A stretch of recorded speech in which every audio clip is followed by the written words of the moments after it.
Okay, Chandra's Us, Zen Odyssey, food and mood coaching. So I just have to, it's the weekend and I don't normally make videos on the weekend. My daughter's upstairs playing, and so I'm not sure if this video is gonna get all the way recorded, and we'll see I hope it gets there, because we just went to a birthday party and it is just such a massive success to the way that I'm working with my daughter with food. And I just have to share the story.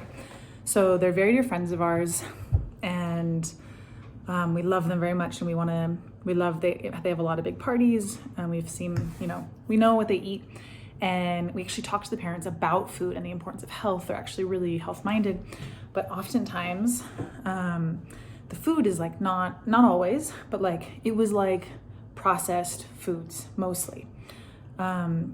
And so we often expect this. And so the part I want to share about is how I help my daughter navigate it and where we're at with her and I's dynamic, which is just so special. Welcome! Here is your hostess and coach, Chandra Zaz, helping people make food and mood changes doable without missing out.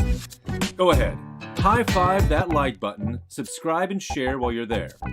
So we've been talking a lot about brain regulation, and I've been talking to her a lot about how addictive screens are and how addictive processed foods are, and how it's really normal that our brain like wants more and more and more and has a hard time stopping.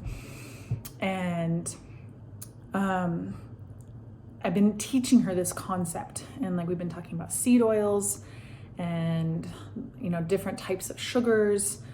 There's like the natural blueberries and honey that we let her have as much as she wants, but then when it's in a package and it's dyed and has all this, we try to really limit it. So I've been working with her with this concepts. She's almost 6 now, so she's understanding a lot more. It's different than when they're little and you just don't give them options. But now she's at 5-year-old birthday parties and other friends' birthday parties, and there's all of these social dynamics. So she was a little bit more clingy than normal. So we were holding hands walking in, and she wanted to kind of walk around with me. So we walked around a little bit and we saw the food table, and she goes, "Ugh, all this sugar." And I was like, "Yeah, and seed oil." And then she said, "I don't think I want any." She's like, and there was a big, beautiful cake that was, I'm sure full of a lot of chemicals, but very, very beautiful. And she said, "But I'm thinking that I'll have a little piece of cake." And I was like, "That sounds reasonable." And we kind of like looked at the different stuff, and then there was like a little bowl of fruit. She had a couple pieces of fruit, and then she went and played. It was like an art studio, so they were like doing art classes and all this kind of stuff. Hello, my friend. How are you? I'm in the Dead Sea, floating in the water. Go ahead and like and share and follow so we can keep in touch. And then partway over, she came over like an hour in, and she was like, "Can I have like a yogurt or a juice or something?" And I was like, "Yeah, let's find something." So she had a juice. Because for me, it's not about like restriction. It's not about, I don't want to make a rebel. So I'm like trying to work with her, and moderate. And then the cake came, and I'll actually, probably the picture for this video will be her with the cake. And yeah, she waited almost 2 hours. They served it like an hour and 45 minutes into the party. She had 1 box of juice, and then she had some cake, and she was like, all the kids were like going for it. And my partner's like, "What's she doing? She's eating a lot of cake." And I say, "Well, go help her. Go be on her team. Go offer." Like, she understands that it's hard to stop when processed foods are so addictive and screens are so addictive.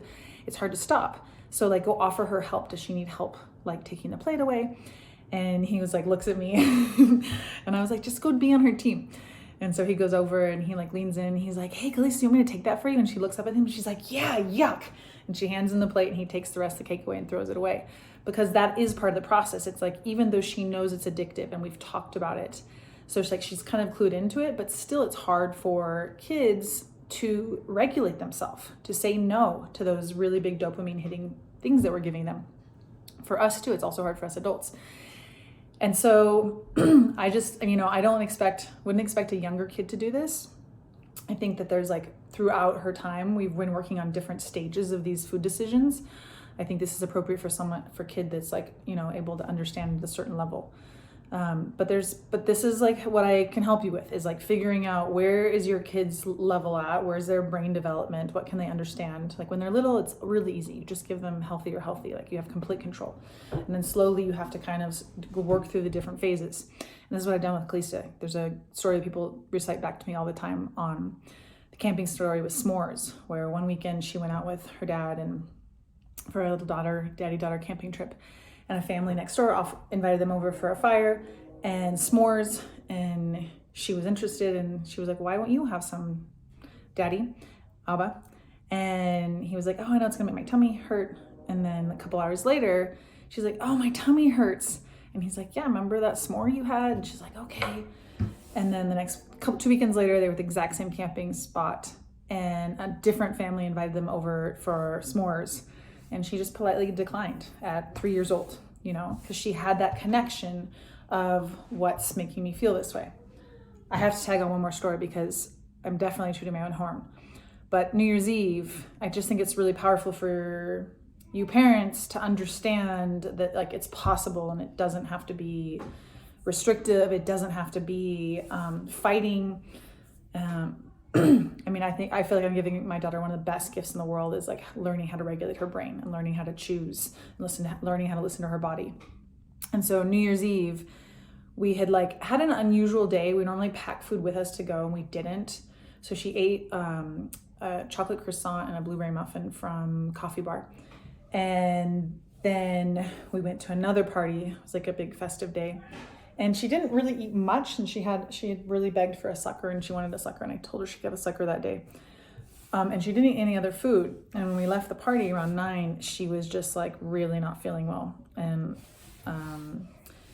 we all just had the pukes the week before. So she was like, I think I'm gonna puke.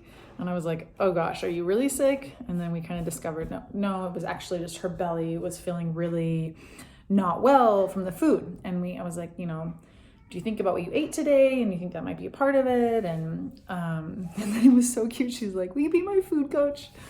And I said, yeah. But I said, one of the first things is connecting the dots of like noticing which foods make you feel off, But that does come after having a baseline, because when we're on processed foods, there's all these chemicals that make us over desire these foods. And so you actually can't listen to your body. You actually kind of have to do a food reset. You have to get it out of your body first, so that then you can feel your true food cravings. Like for me, it's very visceral. Like sugar has like a big hit here, and like a desire here, and like a good like sweet potato or yummy salad with a bunch of yummy seaweed and tahini and, or really good meat. I get this like lower in my core body, like, yes. So it's a different place in my body than sugar talks to me. So yeah, once you really do a food reset and really get off processed foods, then you can start listening to your body, which is really cool. And you can also feel the difference of like, oh, okay, how does this food make me feel? How does this beer make me feel? How do these grains make me feel? Because then there's all this individuality of like what we function best on. My partner, he was not doing much grains or bread until we did a genetics test. And then he discovered that actually his body runs really well on grains. And he changed his diet and immediately lost 8 pounds and really felt a lot better. And he's looking really amazing. So yeah, there's an individual piece after you get off the processed foods. So it's not rules, it's tools. And yeah, I just had to tell this story while it was fresh in my mind. So I don't know when this video is going to go out, but it's Saturday, and we just went to a 5-year-old birthday party, and I'm really proud of my daughter and how she's navigating the world of processed foods that's so normalized. And I really want to do everything I can to denormalize it and bring back more real whole foods so that we all feel better, and that our kids are better, well-regulated. And yeah, I'm actually going to be talking to parents at my daughter's school about how to help their kids be more regulated, how to help them show up like the good kids they want to show up as, which has to do with like movement, body movement, types of screens, educational versus highly stimulating, which really messes with focus, and then food, and how different foods allow our brain to be really clear and focused and productive for adults. Same thing for kids. You give them a bunch of donuts and candy and highly processed foods and then you know, colorful candy snacks. It's like, of course they have a hard time. Like, of course they're bouncing off the walls. Of course, like, I don't know, and then sit in your desk and behave and learn.